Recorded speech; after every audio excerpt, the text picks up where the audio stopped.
Do you realize how much influence you have? And you'll know from listening to the podcast or joining us via YouTube. That's how we're defining leadership is influence. Ken Blanchard says the key to successful leadership today is influence. So welcome to the Value Added Podcast. My name is Jared. And my name is Bill. And today we're going to be asking the question, where do I have influence? Yeah, everyone has some sort of influence, whether you realize it or not. Someone is always watching. In a previous episode, I talked about my daughter walking through the living room, seeing me watch a movie, and then a couple of days later, she was watching the same movie. But there's another example that really makes us come home is I work from home, and then my daughter was homeschooled. Mhm. And then she would occasionally be overhearing some of the meetings I would be leading In the proximity. in the proximity, passing through. She then went off to school at Florida, a digital filmmaking school, and she would be arranging, doing site location scouting and calling people. And she came home after her 11th month of schooling and said, Dad, I learned to talk to people by listening to you. So good. So you just never realize who's around, who's listening, and who's watching. Mm. You have influence. It's just a matter of realizing who's there, who's watching, and who you are influencing. Yeah. You know. Yeah. You had a story about your college days. Yeah, actually, Yeah, share that. yeah. When I was in college, I wasn't much of a drinker. I don't mind drinking. Occasional. Maybe back then, maybe once or twice a year, I'd have a glass of wine. But there were four of us in an apartment on campus. And my roommates got to know me and how much and how little I drank, and they drank more than I did. Not to obsess, but a little bit more frequent than twice a year. And they would have friends come over, and they would bring a drink for a party, Super Bowl or whatever's going on, New Year's Eve, Sure. Christmas, and bring drinks in. And their friends would come to me and say, "Would you like a drink?" And before I could respond, my roommates answered for me. He goes, "No, he doesn't really drink that much." And just knew that people were watching. I didn't make an advertisement out of it, but my roommates they were watching me, right? And Yeah. so they Yeah. knew. So there's always somebody watching you. There's always an opportunity for you well, you are influencing others. But the question is, are we being intentional about how we're Mhm. influencing others? Mhm. So Yeah, it kind of reminds me like that it seems like there's almost two extremes to this. You have um the child who repeats what the parent says, and you got to look no further than your Instagram reels to kind of see those funny, not so funny videos of the dad. The play on the football game doesn't go right, and he lets a word slip out, and then all of a sudden his 4-year-old is saying the same word.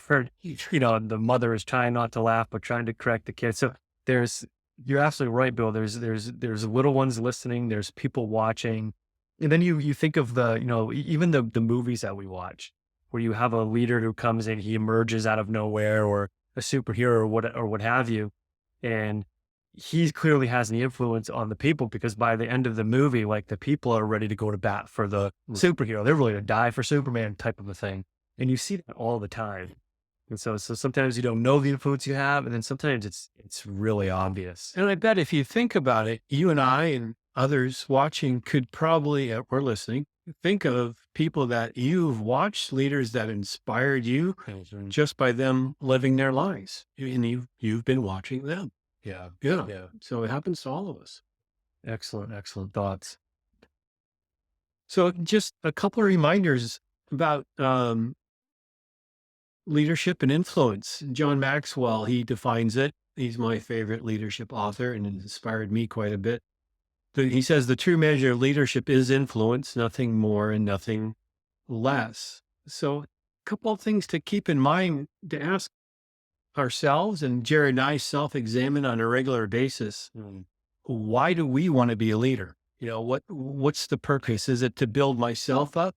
Yeah. In his book, you know, um, Living a Life of Significance, Maxwell talks about the difference between significance and success. And I mentioned this before, and success is adding value to me, a bigger pay, raise or a bigger salary, a second home, a nicer car, a boat, Those things that sound good. And then those things aren't wrong in of themselves. But in the context of leadership, am I looking to add value to me? Or am I looking to add value to others? And am I being intentional in doing that? Right? Am I looking to be intentionally positive in influence on others? I think what's fascinating about that, if you think of why you want to be a leader, and if you're coming to find yourself in a leadership role, and you have that outlook of feeding my own success and feeding myself, and what am I going to get out of this? Yeah. And you're leveraging influence in that way, your influence will die quicker. It will.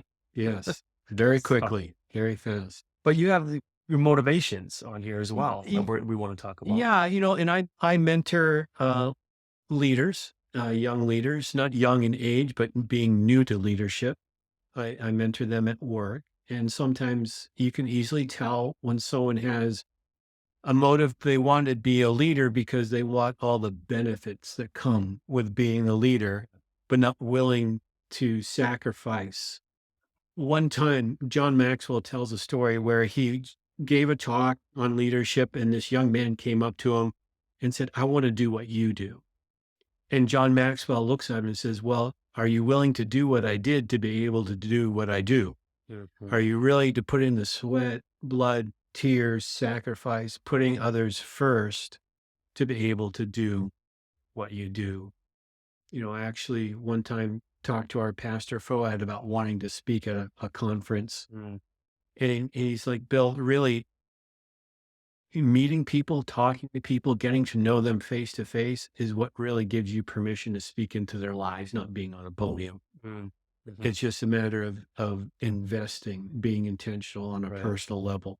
So are we navigating for ourselves, or are we navigating, People for are we navigating for others, or are we navigating others for ourselves? Excuse me. What's our motive behind wanting to be a leader? Do we want to do it for us? Mm. Or do we want to see them raised up, becoming better at what they are, their role, their task, their responsibility, them as people? And so, what do you say? I mean, because I know for me, we talk about self-examining, right? Measuring your self-growth and all of that. I'm assuming you would say this is something we should probably be checking in our own self on a semi-regular basis. Like, if I came into this and I'm starting to leverage leadership or leverage influence in a good way, should I always be attentive to if my attitude changes as time goes on? Make no mistake, Jared and I, we have egos. We do, Yeah. right? And we're not perfect by any stretch of the means, but we're intentional about growing and not reacting, Responding, but instead of responding. reacting. Yeah, responding instead of reacting, and looking to the part of ourselves and evaluating of what we need to bury or remove or edit, and look at what we want to foster and grow. Mm. And I found, I don't know about you, Jared, when I hang around other people of like-mindedness Mhm. who want to grow in the same way, who want to hold back the selfish aspect of things as well, Right. that's reinforcing for me as a leader. Yeah, it is. So It really is. So with influence, the question really becomes, because I think we all, like you said, Bill, we can look into our own spheres, people that we're rubbing elbows with, work, home, school, whoever may be listening. Our guess is, our educated guess, we've been doing leadership for quite a while, is that each and every person listening to this podcast or watching probably has, there's a 99.9% chance they have influence on someone, right? absolutely. Someone's watching, someone's looking. Absolutely. So the question is, how do we grow our influence? And I would even add to this in a good and healthy way. How do you grow that influence? Is it more than people just seeing what you're doing and watching you? I mean, how should we be intentional to grow that influence in a good way? It's adding value. It comes back to that, hence the name of the podcast, value added. After you listen and join us and walk away, we hope you feel like we've added value to your journey as a leader. When I was a youth leader, and I still do this as a manager and a leader in the corporate and technology world, Mhm. is I talk to people at their level of potential. and then I coach them at their performance. I say, man, you'd be really good at that. In an honest way. I'm not making this up. I look for opportunities to do this in very realistic, with integrity, authentic. You want to Mhm. say, I do see the potential in you. Oftentimes I'll be coaching employees. Look, I've been in the industry now for 24 years in the help desk industry. Mhm. So I have a level of experience to see what people can and cannot do in that aspect, in those roles. And when I see the greater potential, I call it out. So you'd be really good at this, Yeah. and just encouragement. What a sense of source of encouragement. I know you, if you're breathing, I know you want to be encouraged. True, Kathy, famous for saying, how Yeah. can you tell if someone needs encouragement? They're breathing. They're receiving it. And that's really one way to add value is speaking to their potential, offer encouragement. And sometimes it's more realistic depending on the scope of how well you know, and is it a relatively new professional or personal relationships like, hey, Jared, that's a really nice shirt you got on there. Where'd you get that? Right. And just honestly saying, hey, that is a nice shirt, and being integrative, adding those types of value. And as the relationship builds to the professional level, then you can get more and more personal about the value you add to them as that grows. And that can be, man, you'd be so good at this. You did that really well. Or I was amazed. Thank you so much for all your help. I really appreciate it. Yeah. Those are really simple ways to add value to people. Yeah, I mean, at its most basic level, you think of parenting, you think of like for me, I work with youth, right? And they're so easily influenced. Yeah. And so obviously there's a level of care that I have to take, when working with youth and teenagers and college age students. But I think you're spot on when you use the word intentional Yeah. because, we're going to talk about people don't care how much you know till they know how much you care, right? And so you talk about being intentional to, you know, influence people in a good way. This is a whole care versus candor thing, or care and candor type of Yeah, we'll talk conversation. about that in our upcoming episode. We'll dedicate some time to it, but you really got to care about people to add value. If you don't care about people, then you probably may not want to be a leader. Mhm. And I'm not saying you don't have any care whatsoever. I mean, there's a measurement. I can't take care of Mhm. everybody. I can't change the world, but I can change somebody's world. Right. So even if there's just one individual that you care about and want to invest in, then you have a Mhm. great potential in their lives to be the leader. So to be to be intentional with the idea of influencing people, which is leadership, Yeah, right? That we would answer that by caring enough to add value to someone that's right. or a group of people, depending. That's right. So let's talk about being a leader in a sense of intentionality, because that tells me that leadership is really a verb, right? Being a leader is really a verb. It's not a noun, right? It's if we're adding value to people, that takes intentionality. So it's something that we need to purpose to do. Yeah. So again, it kind of comes full circle. You want to have influence, add value. You got to show some care, some love for people, and that really tells me that leadership is an action word. Very much. If the real caring leads to real action. And we've talked before how there's so many parallels between leadership and parenting. And I care about my kids, so I will take real action in helping them grow and be prepared to step out into the world. Mhm. I'm not going to do that for the strangers up the street that I haven't met and I don't know, Mm. just because I haven't built that relationship there with them. So, in the context of people I know I'm rubbing elbows with, that they're flowing in and out of my circles of influence, I guess Mhm. you would say. That could be someone at work I see, someone on the team with me, someone who is a coworker in another team I see regularly in a meeting or an event or in the volunteer organization. We see each other on a regular basis. Or it could be another parent that I rub elbows with and I want to encourage them in parenting. These are all opportunities to say, you know, how are you? How's it Yeah. going? Yeah, You know, I find with the staff that I work with that I'm responsible for leading, uh, a random text message, during the week, or an email, say, "Hey, thinking about you. Hope you're having a great week. Hey, great job last night on the project," or whatever the case may be. Just reaching out, and using that influence you have in a really positive way. It energizes people too.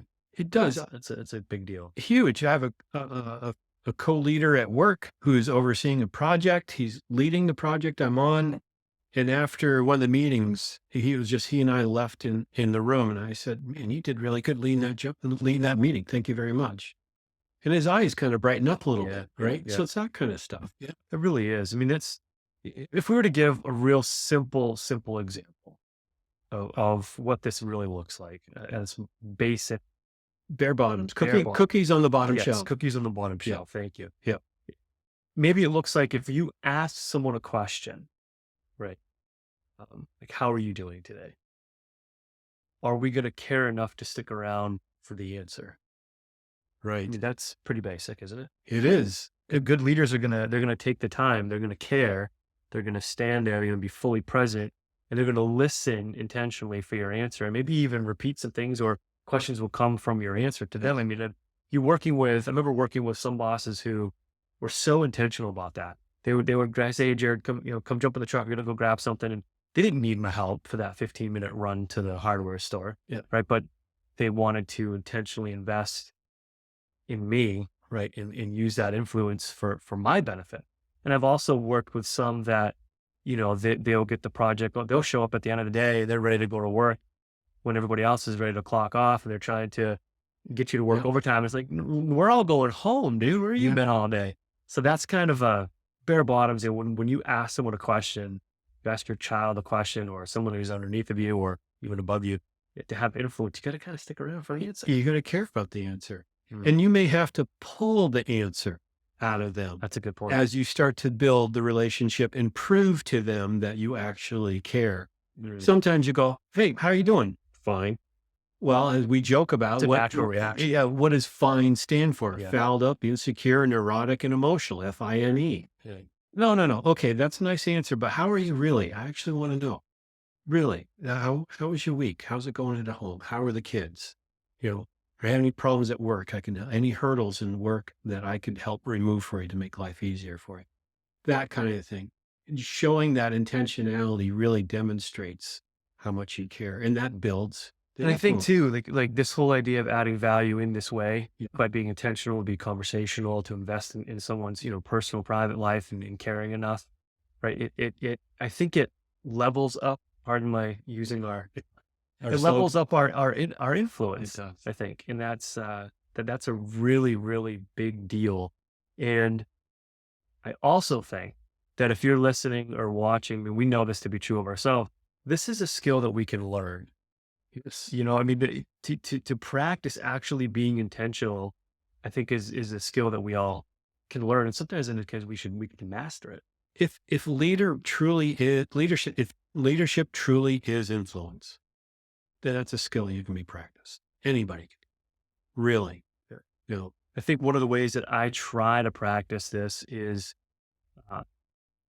looking for the question behind the question is one of the ways that I do it. Oh, that's You'll have a leader who comes to you, or a child or whatever, and they'll come to you and they'll ask you a question. And then in my mind, I'm thinking, okay, why is this question being brought to me?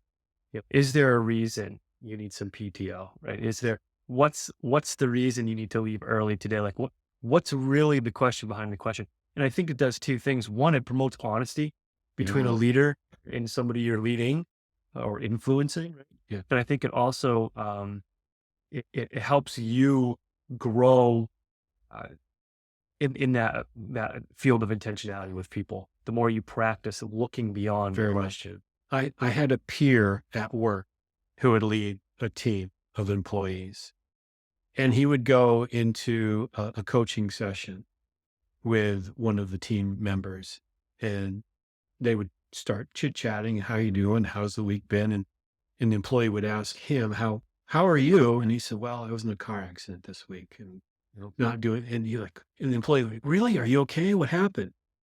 And he goes, well, I wasn't really actually in a car accident, but think about how you just felt when you learned I was in a car accident And are you treating other employees and our customers in that way? Mm.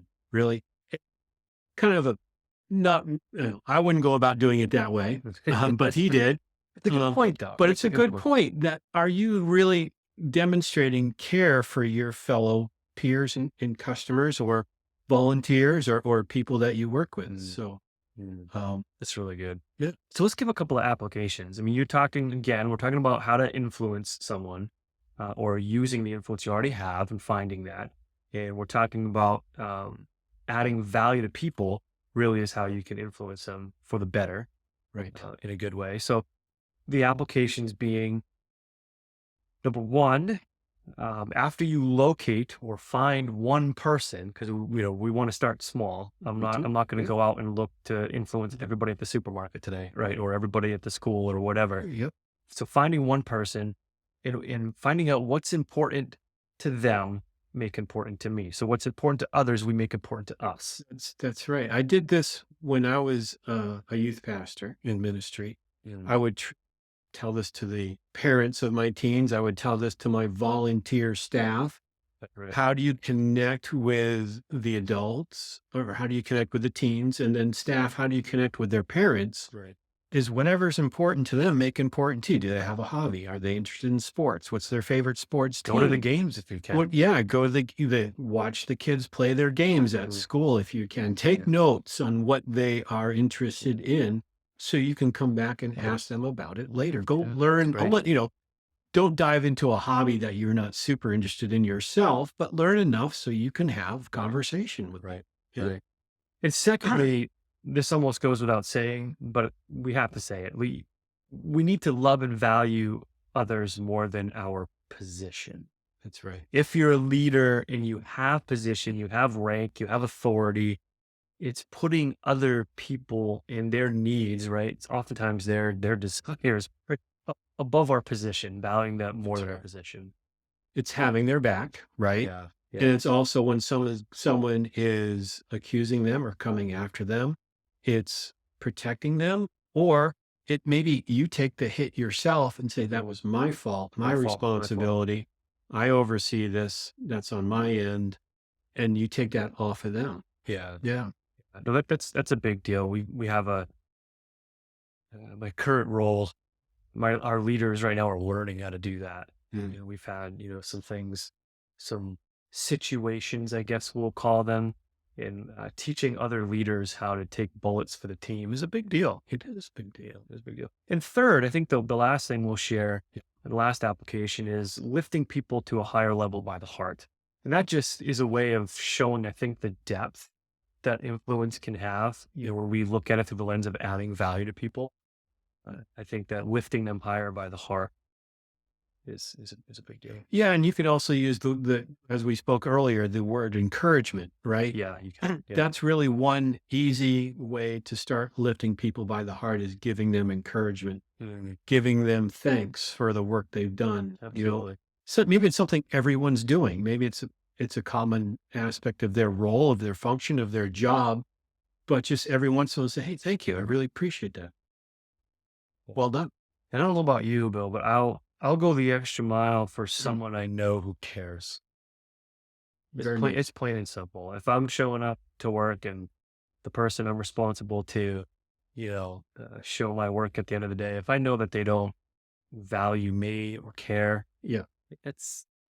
they're not going to get 100% out of me. That's just honest. The reality is most people will quit a job because of people they work with, either a boss or a coworker, not because of the work they're doing. So it really speaks to how well you're connecting with your employees affects their well-being, their mental attitude, and the performance on the job or in the volunteer group. Yeah. So yeah. So I hope that helps. Thank you so much for joining us today. And again, just a reminder, ask yourself this week, where do I have influence? Or maybe perhaps finding someone to One- be intentional One person. about in the area of adding value to them. Any final thoughts, Bill? No, that covers it. Thanks. All right. Thanks so much for listening and watching. See you next time. Thanks for joining us. Take care.